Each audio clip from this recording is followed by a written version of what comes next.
আমি private time কাটাচ্ছি, আমি অমুক টাইম ছিলাম।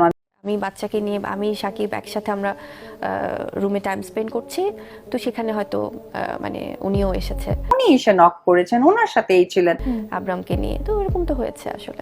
সারাদিন খালি সাকিব সাকিব পক পক করে। কিসের সাকিবের সাথে কোয়ালিটি টাইম পার করে বুবলি? ও মাই গড! সাকিবের সাথে প্রাইভেট টাইম কাটানো নিয়ে বুবলির বক্তব্যের কড়া জবাব দিলেন অপু বিশ্বাস। এত ওপেনলি না বলে উনি যদি এই ব্যাপারটাকে, উনি কিন্তু ফ্যামিলিতে হাতিয়ার হিসেবে ঢুকেছে, নট। এ তো গত কয়েকদিন আগে এক সাক্ষাৎকারে বুবলি বলেন তিনি সাকিবের সাথে প্রায়ই কোয়ালিটি টাইম পার করেন। ছেলে শেহজাদ খান বীরের কারণে এমন সুযোগ পান বুবলি।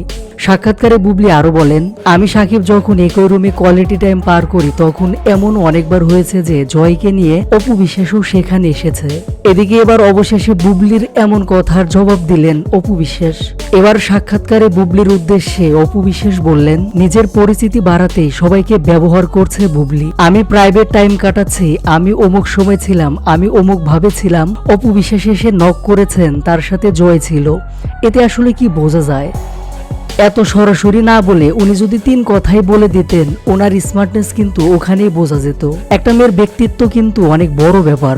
ওনার লক্ষ্যটা যদি এটাই না থাকতো যে আমার পরিচিতিটাই প্রধান, আমার কাজ করতে হবে, তার জন্য হাতিয়ার হিসাবে আমাকে এবং সাকিবদের ব্যবহার করছে, সো উনি কিন্তু ফ্যামিলিতে হাতিয়ার হিসাবে ঢুকেছে, অন্য কিছু না।